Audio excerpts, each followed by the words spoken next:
Hello, my name is John Rose, and in this video I'd like to take a closer look at the raw food, cooked food perspective. And that's exactly what I've done in my last 3 videos, where I took a closer look at politics. I looked at both extremes, collectivism on the far left and anarchy on the far right. And I explained how neither one of those are going to work in a sick world, and we live in a sick world. And nothing in between will work either.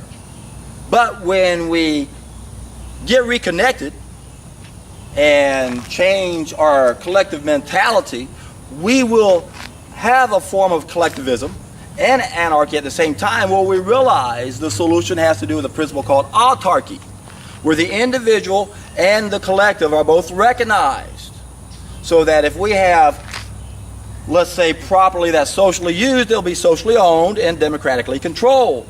But we'll still have private property for individuals. So it's not the same thing as communism, where you don't have any ownership of private property. So we have to recognize what does it take for these two things to happen. Well, it really starts with the individual. That's why we can't try to fix any system. That's not the solution. The system was never the solution, and we can't fix the system. Or there's only one way to fix the system, and that is to get the individuals that make up the system to change. So you're really not fixing the system, you're fixing the individual. Which is why I started off to say that. There's no way you can fix the system. All we can do is address the root problem, that collectively we are disconnected.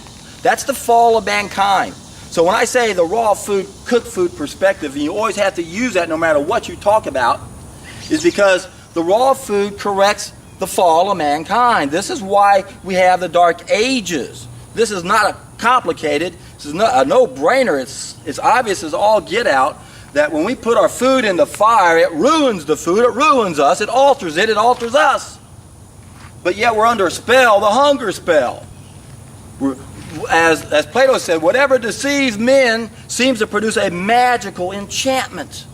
That's what happens with people who eat cooked food. You've got the wrong mentality, and you're going to defend that, saying, I'm a good guy. There's nothing wrong with eating cooked food. We don't understand how cooked food affects everyone, and that we're all in this bell of behavior. And a lot of us are doing pretty good. Some of us are really close to the saint side, aren't we?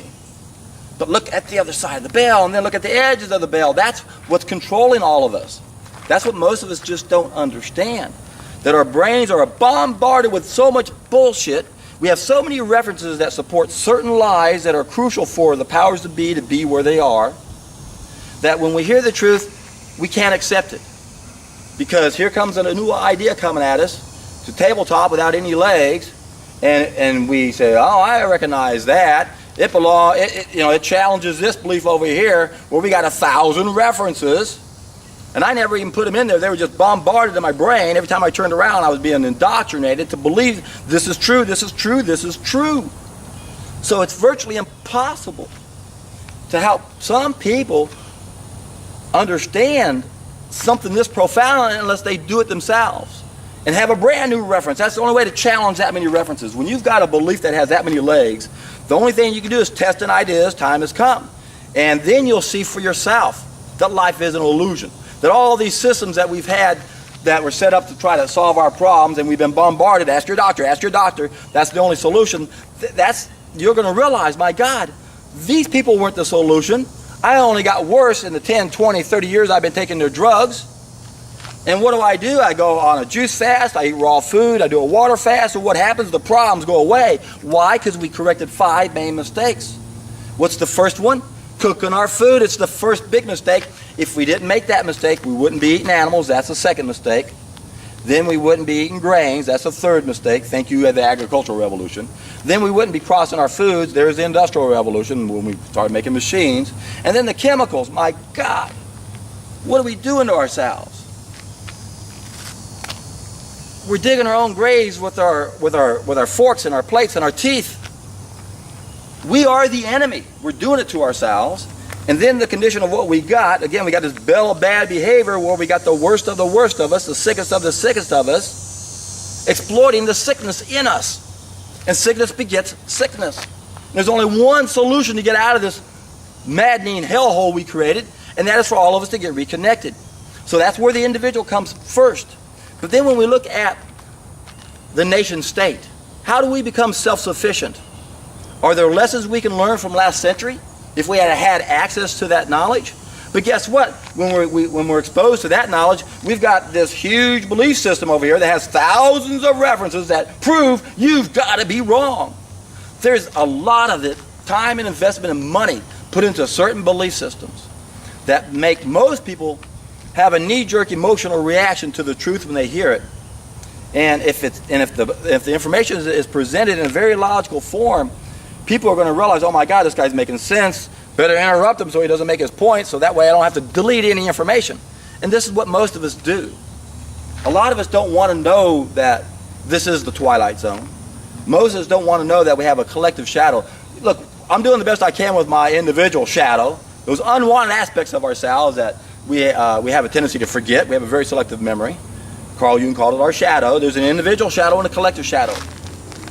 A lot of people don't want to wake up to the reality that we have a collective shadow that wants to keep us where we are, that manipulates our belief system and misdirects our so-called experts so that they'll never figure out any of our problems. I don't know if I've got a bunch of guys coming down to pick up this trash or not right now. They were down the street a little while ago.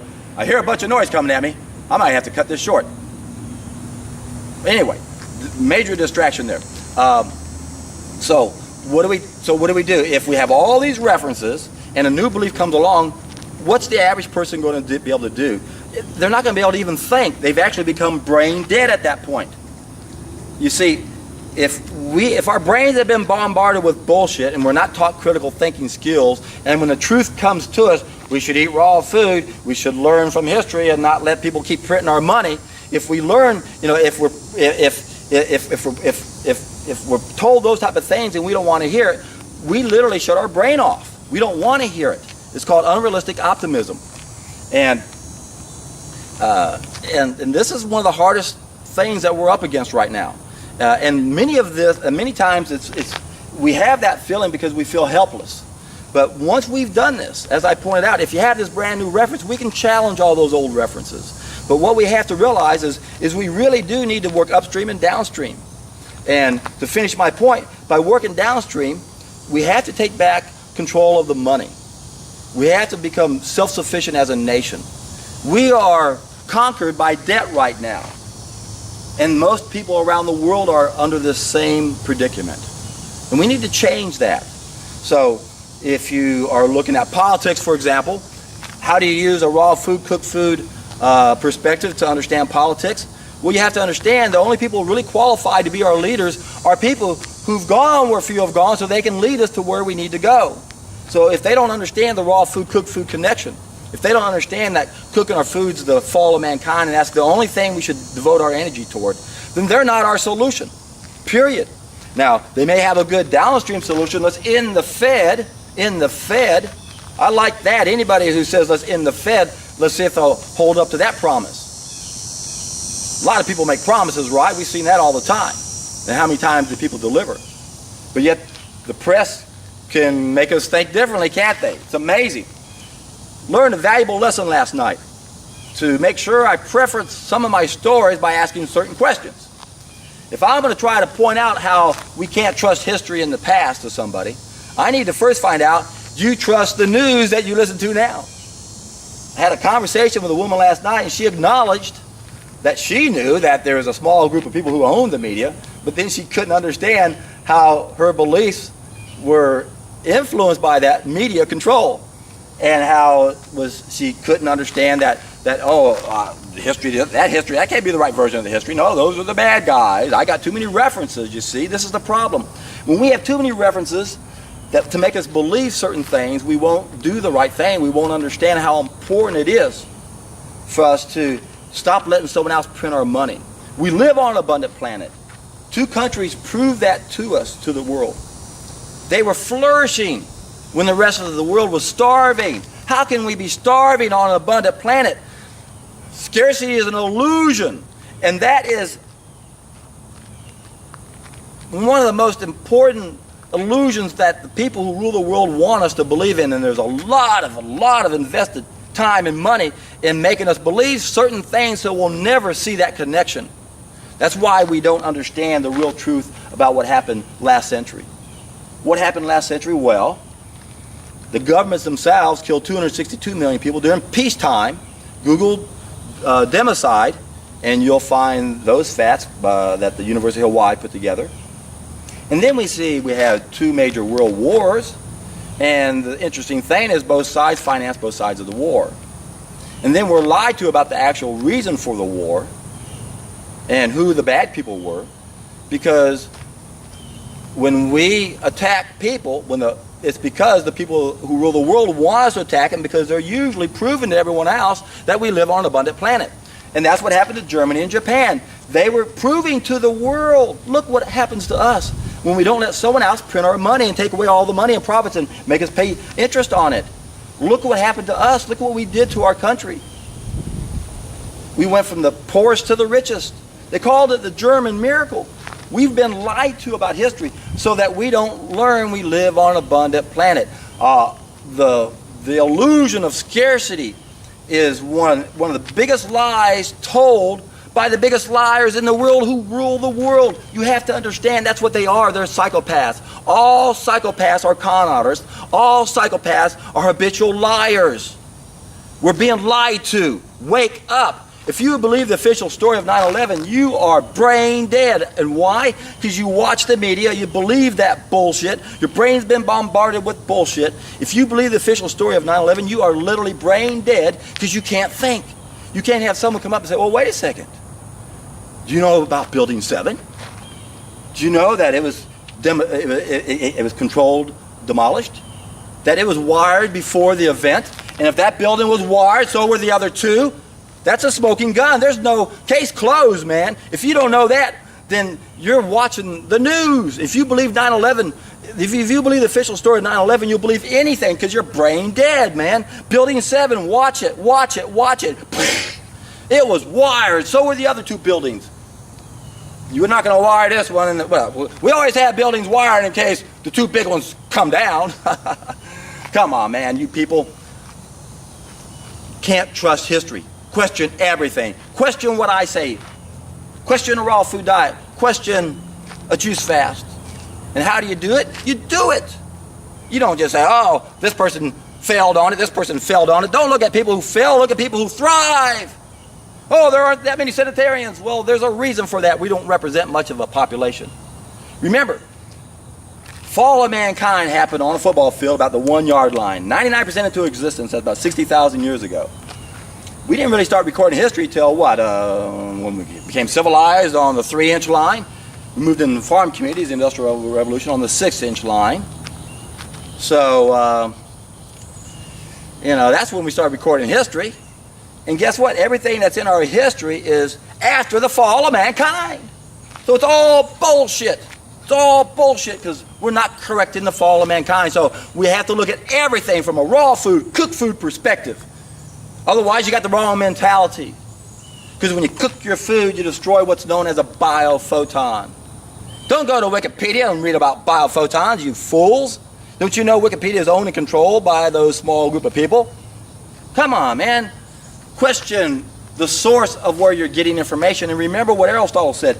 Believe only your own experience. There is no fact like a fact that's learned from your own life. The only problem now is we have a malfunctioning survival mechanism. We can't trust our own feedback system because we built a tolerance to our mistakes. So what's the solution? Go on a solid food vacation and go long enough so that when you go back and eat crap, your body's going to tell you, this ain't food. And when you eat the right food, it's just going to go, oh, this makes more sense than ever. This is why we struggle so much. Even people within this community are short-sighted people, where they think there's only 2 ways to correct the 5 main mistakes we're making. And they don't acknowledge the 3rd way. And those are the ones that say, oh, you shouldn't do the 3rd way. It threatens what we do. Yeah, it does in the beginning. But after a while, if we can use the 3rd way, which is my solid food vacation, a juice fast, a juice feast, when we do it this way, and you go down below in the description box and go to a seminar I did, when you do it this way, you see results 10 times faster. You don't have to take a vacation from life. My God, one person who protected his water fasting clinic said, if you don't have time to take a water fast, you don't respect yourself. Come on, you fool. A 3-week water fast takes a 6-week vacation from life, from family responsibilities. Who can do that? Who can do that? No one. You're not going to reach the tipping point doing that. And then you poo-poo the only thing that can get us to the tipping point. And if we get to the tipping point, guess what's going to happen to the water fasting business? Think win-win. You guys are short-sighted. Lauren Lockwood, the same way, man. You poo-poo juice fasting. Shame on you, man. It's superior to water fasting. And I love water fasting, but juice fasting is superior, and you say it's not superior. You're not addressing our other group of needs when you do a water fast. Water fasting, just like a raw food diet, is only works in an ideal world. We don't live in an ideal world anymore. We have another group of needs. This is one reason why a raw vegan diet might not work for everybody. Because we've got this other group of needs because of the damage we've done to ourselves, society, and the environment. I've already talked about what do we do about society. Number one, stop letting other people print our money. National self-sufficiency. But then we have to realize that the environment and our anatomy has also been damaged. Now we got another group of needs. Oh, the ideal diet's not the ideal diet. You got to supplement. Can't be ideal if it's supplement. No, it's an ideal diet, an ideal world. We've damaged things. We got to understand and address those issues. Water fast doesn't do that. Right now, babies are born with 287 chemicals in the umbilical cord. Everyone's got toxic chemicals in them. On a water fast, we're not given the nutrients that are needed for a 2-phase process for our liver to go through to get rid of that stuff. And it can damage us in the meantime. Still doesn't mean that most people will probably still better off doing the water fast.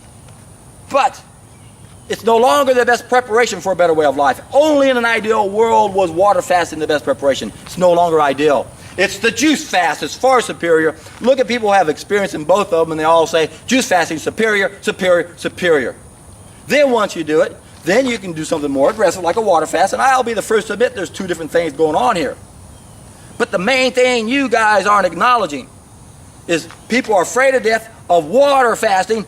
Juices, hey, that sounds like a vacation. It is. Now that's a solid food vacation people can take and enjoy and have better and better success and not have to lay in bed and not even read because they don't want to waste any energy, which is basically what you have to do on a water fast. So it's funny, the people who advocate the water fasting, it all starts with innovation. Innovation is number one. That's how we get sick. And they say, oh, the herbs are innovating. This is innovating. You don't think a water fast is innovating? Hell, you got to take 1 day to recuperate for every day you do it. So a 3-week water fast is going to take 6 weeks out of your life. Oh, it's not innovating. Why does it take 3 weeks to recuperate? But it's a fair trade, isn't it? You bet it is. So I don't go around poo-pooing water fasting, but I'm fed up with people that poo-poo juice fasting. Short-term, narrow-minded people who can't think long-term, who don't understand we got to get reconnected. And the raw food message is overwhelming for most people. It's too hard to do. We need a better transition. We need something that's a better preparation because we got to have that raw food mentality. Otherwise, it's the wrong mentality.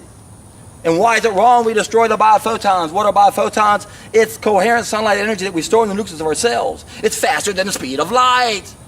Ties into an experiment Einstein did called the I can't remember the EPR paradox. I want to start out with P instead of E. The EPR paradox.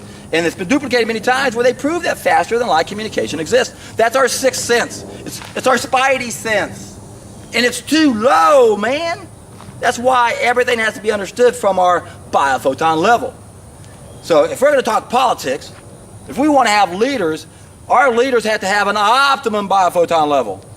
We should only have one law. In fact, if I was to be president, here's an idea. Let's vote John Rose for president. And I'll have two laws. One has to do with biophoton levels. Everyone has to have a minimal biophoton level, and we'll be real generous in the beginning. But politicians have to have an optimum biophoton level because these are our leaders, and we can't have leaders if they don't know where to go. The only people who can help us get out of this hole are people who have gone where few have gone. And they know that we can rise above the ideas of the time right now. They have the directions, and that's who we should have as politicians. And then, interestingly, if you're a criminal and you still can't behave properly, you too will have to have an optimum biophoton level. We're not going to let you have a minimal biophoton level because apparently you can't handle a little bit of the wrong stuff. It's still affecting you, and that still may not be enough.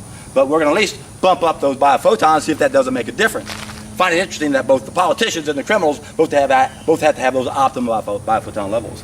Then the other law would have to be with a downstream solution with the government at the meantime. And this goes back to the book by John Adams, Wealth of Nations, where he said there's three groups of people: those who live by wages, by rent, and by profit. And the first two groups, those who live by wages and those who live by rent, they have the same interests as everyone else. But those who live by profit don't have the same interests as the public, because they want to narrow their competition and widen their market.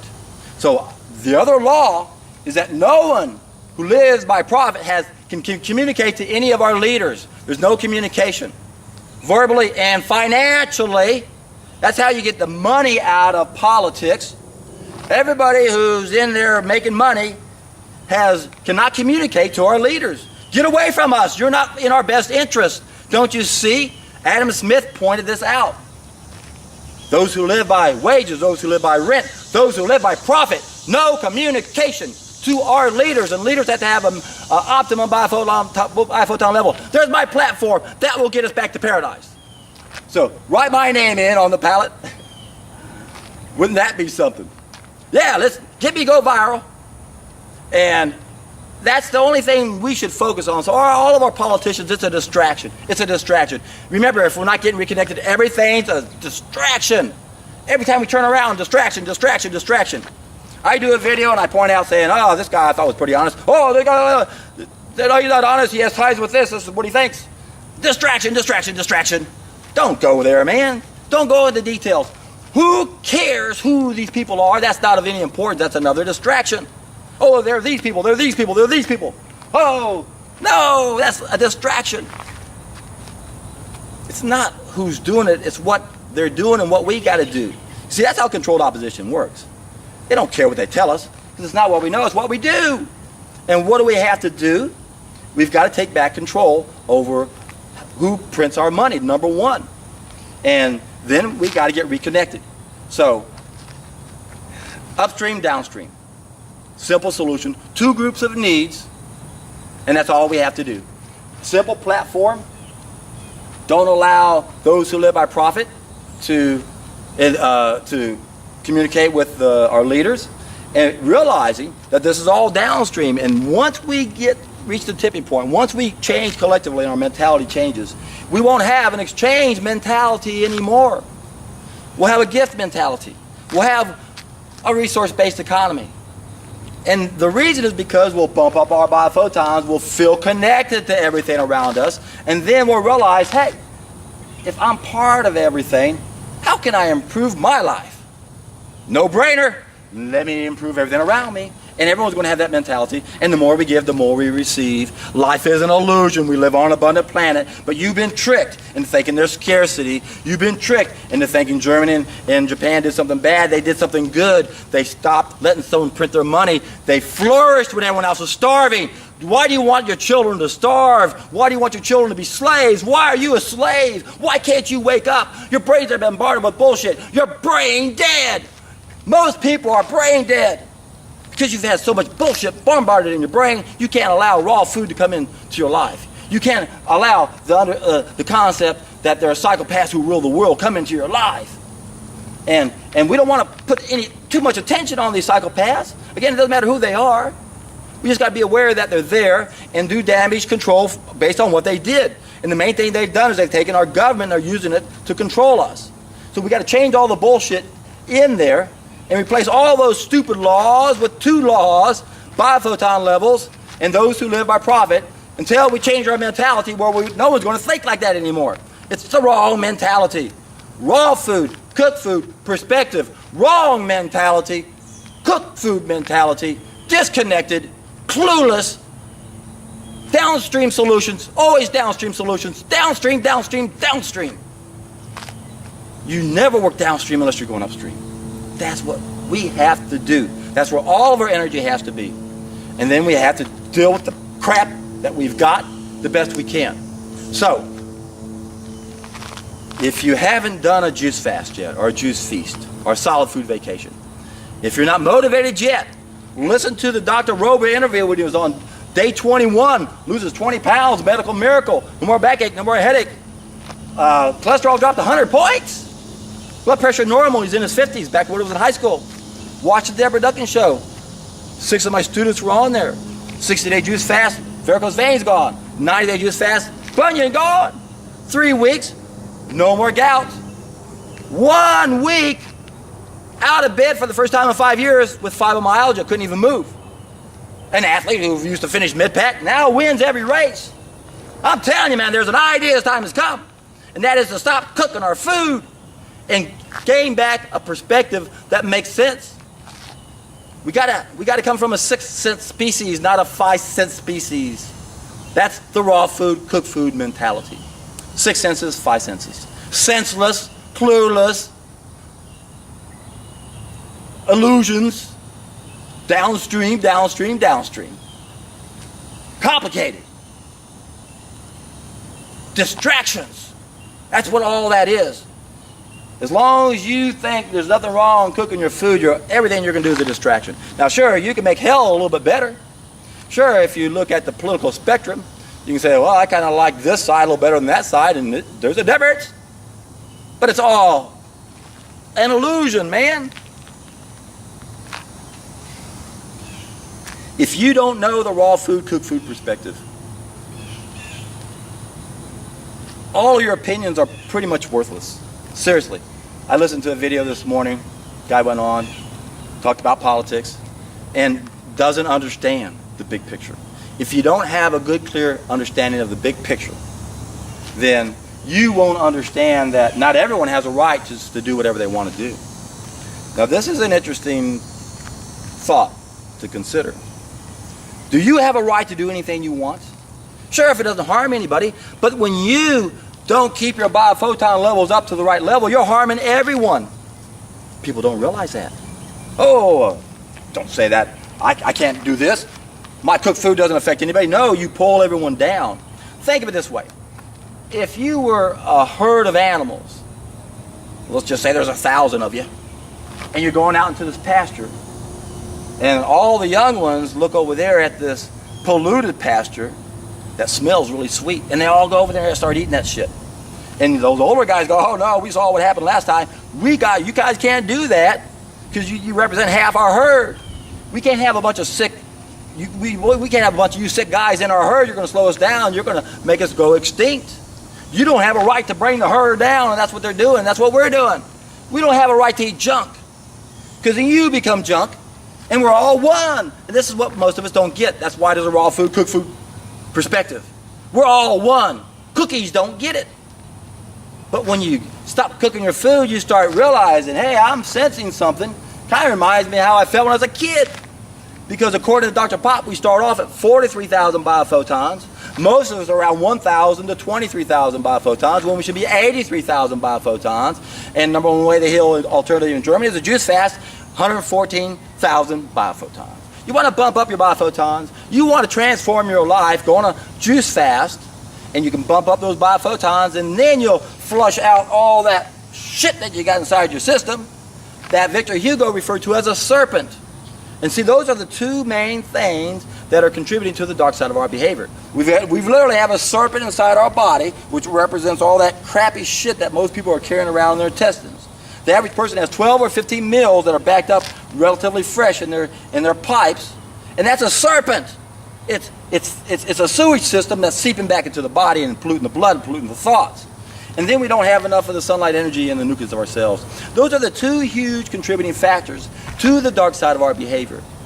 And that's the reason why we struggle getting out of hell.